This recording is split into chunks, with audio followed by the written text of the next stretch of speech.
নমস্কার বন্ধুরা, ওয়েলকাম সবাইকে শুভ স্পোর্টস নিউজ চ্যানেলে। তো গাইস, এই ভিডিওতে আইএসএল রিলেটেড কিছু গুরুত্বপূর্ণ ট্রান্সফার আপডেট নিয়ে কথা বলবো, তাই পুরো ভিডিওটি দেখার অনুরোধ করলাম।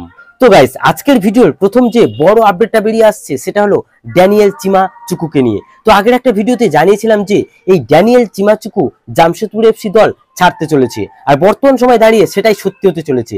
33 বছর বয়সী নাইজেরিয়ান সেন্টার ফরওয়ার্ডের প্লেয়ার এই ড্যানিয়েল চিমাচুকু যখন প্রথম ইস্টবেঙ্গলে আসে, তখন সেই সিজনে ভালো পারফরমেন্স করতে না পারলেও ওয়েন কোয়েলের আন্ডারে কিন্তু জামশেদপুর এফসিতে যাওয়ার পর সে তার আসল জাত চিনিয়েছিল সবাইকে। সে দেখিয়ে দিয়েছিল সে যে কত বড় মাপের একটা প্লেয়ার। জামশেদপুরকে লিগ সিল জেতানোর পিছনেও তার বড় ভূমিকা ছিল। জামশেদপুরের হয়ে 55টার মতো ম্যাচ খেলে 21টার মতো গোল ও 4টে অ্যাসিস্ট তার রয়েছে। কিন্তু ওয়েন কোয়েল চেন্নাইতে চলে যাওয়ার পর সে খুব একটা ভালো খেলতে পারেনি জামশেদপুরের হয়ে, তাই জামশেদপুর তাকে আর ধরে রাখতে চাইছে না। এবং খেলনার তরফ থেকে রিপোর্ট বেরিয়ে আসছে যে এই মুহূর্তে চিমাচুকুকে নেওয়ার জন্য চেন্নাই অ্যাডভান্স লেভেলে কথাবার্তা চালানো শুরু করেছে, আর ওয়েন কোয়েল তার দলকে পুরো ঢেলে সাজাতে চাইছে। তাই ওয়েন কোয়েলের পছন্দের প্লেয়ার এই চিমাচুকুকে সই করাতে চাইছে চেন্নাই, আর খুব তাড়াতাড়ি অফিসিয়ালি কনফার্মেশনও চলে আসবে। তো এটা কিন্তু চেন্নাইয়ের জন্য একটা ভালো সাইনিং হতে পারে। আর জামশেদপুর দলটা কিন্তু অনেকটাই ভেঙে যাচ্ছে এই সিজনে, তাই কোনো দলের পছন্দের প্লেয়ারকে সেই দল টার্গেট করতে পারে বিনা দ্বিধায়, খুব একটা অসুবিধা হবে না আমার মনে হয়।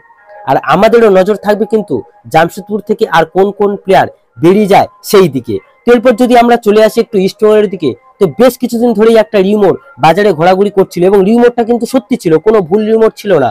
তো প্লেয়ারটা অন্য কেউ নয়, 28 বছর বয়সী ব্রাজিলিয়ান উইঙ্গারের প্লেয়ার রাফসান রবিনোকে নিয়ে।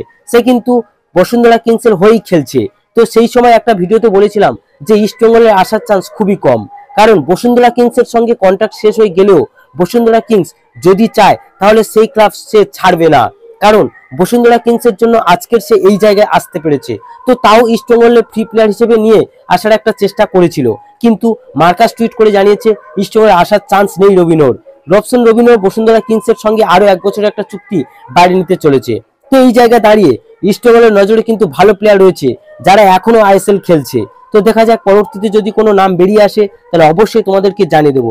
তো গাইস, এই ভিডিওতে এই আপডেটগুলি জানানোর ছিল। আর যদি ভিডিওটি ভালো লেগে থাকে তাহলে অবশ্যই লাইক ও সাবস্ক্রাইব করে দিও।